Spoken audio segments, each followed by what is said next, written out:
వాగ్దానం ఏముందంటే సమస్త జనుల కంటే ఎక్కువగా నీవు ఆశీర్వదింపబడుదువు. దేనికోసం దేవాది దేవుడు మనం ఆశీర్వదింపబడము, దేనికోసం మనము ఈ ఆశీర్వాదాలను బట్టి ఆనాడు అబ్రహాంకి ఆశీర్వాదాలు ఇచ్చినప్పుడు అబ్రహాము ఆకాశ నక్షత్రములంతా విస్తరించి ఆకాశ నక్షత్రములంతా ఆయన సంతానము విస్తరించి భూమి మీద ఇసుక అంతా ఆయన సంతానమును విస్తరించి ఇప్పుడు కూడా మనము అబ్రహాం ఆశీర్వాదములను మనం క్లెయిమ్ చేసుకోవడానికి వాటికి వారసులుగా దేవాది దేవుడు మనకు చేసి ఉన్నాడు.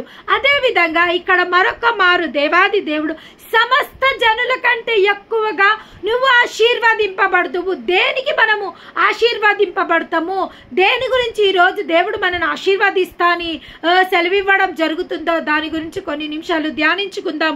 ఏమంటుండంటే దేవాది దేవుడు నీలో మగవానికే గాని ఆడదానికే గాని గొడ్డుతనం ఉండదు, నీ పశువులనైనా ఉండదు. దేవుని నామానికి మహిమ కలుగును గాక. ఆనాడు అబ్రహాంకి 99వ ఏట ఆయన తండ్రి అవుతాడు అని దేవుడు వాగ్దానం చెప్పిన మరుసటి ఏట నీ కౌగిట్లో కుమారుడు ఉంటాడు అన్నప్పుడు 100వ ఏట అబ్రహాం చేతిలో ఇస్సాకు ఉండడం జరిగింది. కానీ ఇక్కడ దేవాది దేవుడు ఏమని సెలవిస్తుండంటే దానికన్నా పవర్ఫుల్ మాటలు ఈరోజు దేవాది దేవుడు ఇక్కడ మనతో సెలవివ్వడం జరుగుతుంది. నీలో మగవానికే గాని ఆడదానికే గాని గొడ్డుతనం ఉండదు, నీ పశువులనైనా ఉండదు. దేవుని నామానికి మహిమ కలుగును గాక. ఈ రోజు ఇంత గొప్ప వాగ్దానాలు దేవాది దేవుడు మనకి ఇచ్చి ఉన్నందుకు ఆయన నామానికే స్తుతులు స్తోత్రము మహిమ కలుగును గాక. ఎందుకు దేవాది దేవుడు ఇంత ఫేవర్ చేస్తుండు? ఎందుకు 100 సంవత్సరాల తర్వాత పుట్టిన ఈసాకే ఇసుక రేణులు అబ్రహాంకే ఇసుక రేణులంత సంతానముని ఆకాశ నక్షత్రములంత సంతానం ఇచ్చిన దేవుడు ఇక్కడ ఏమంటుండు, అసలు నీలో గొడ్డుతనం అనేదే ఉండదు, నీ ఆడవాళ్ళలో గొడ్డుతనం ఉండదు, నీ మగవాళ్ళలో గొడ్డుతనం ఉండదు, నీ పశువులో కూడా గొడ్డుతనం ఉండదు. అంటే నువ్వు ఫలించి విస్తరించి అభివృద్ధి పొందను. పరిశుద్ధ గ్రంథంలో ఆదికాండంలో మొట్టమొదటిగా దేవాది దేవుడు మనకిచ్చిన వాగ్దానం ఏంటంటే మీరు ఫలించి విస్తరించి అభివృద్ధి పొందండి. దేవుని చిత్తం మన పట్ల ఏమైందంటే మనము బహుగా ఫలించుట మన తండ్రి చిత్తమాయను. మనం ఫలించాలన్నదే దేవుని చిత్తమైంది, మనం విస్తరించాలన్నది దేవుని చిత్తమైంది, ఫలభరితమైన జీవితం మనం జీవించాలన్నదే మన దేవాది దేవుని యొక్క చిత్తమయ్యింది. ఇక్కడ ఏమని రాయబడిందంటే నీలో ఆడదానికే గాని మగవానికే గాని నీ పశువులనైనా కూడా గొడ్డుతనం ఉండదు. మీరందరూ ఫలించి విస్తరించి అభివృద్ధి పొందుతారు, మీ పిల్లల పిల్లలు దీవింపబడతారు, మీ పిల్లల వంశావళులు దీవింపబడతాయని ఇక్కడ దేవాది దేవుడు సెలవివ్వడం జరుగుతుంది. ఇంకా ఏమంటుండంటే యెహోవా నీ యొద్ద నుండి సర్వ రోగములని తొలగించును. దేవుని నామానికి మహిమ కలుగును గాక. వ్యాధి లేదు, లేమి లేదు, సంతానహీనత లేదు.